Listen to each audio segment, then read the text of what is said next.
So the two tricks we see with hamstrings that always seem to tighten back up are, number one, the calves. As long as your calves are tight, it seems to always be causing problems behind the knee, and the hamstrings just tighten back up, tighten back up, tighten back up. So in zero, we're working those calves like crazy.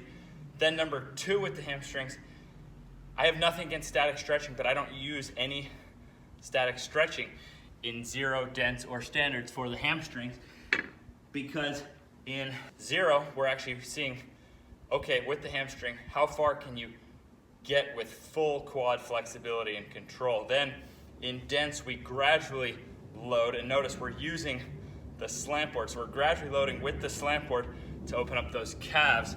So this is a game changer for anyone with tight calves and hamstrings.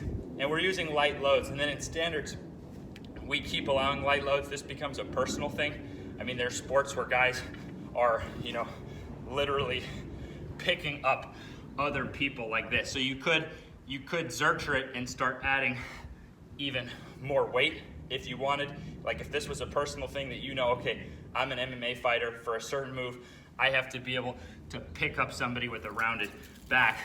But that's a personal thing. I don't think you need more than, about 25% of your body weight.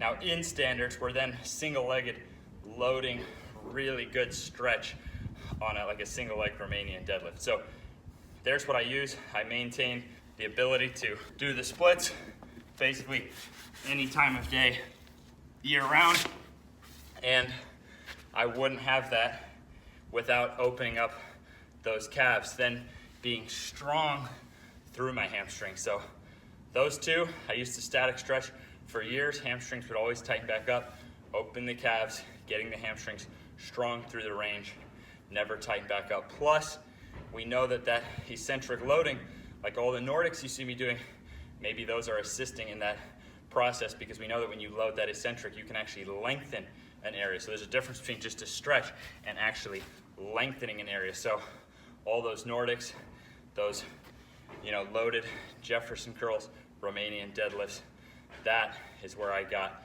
my hamstring flexibility and got it to stay and hold and never tighten back up.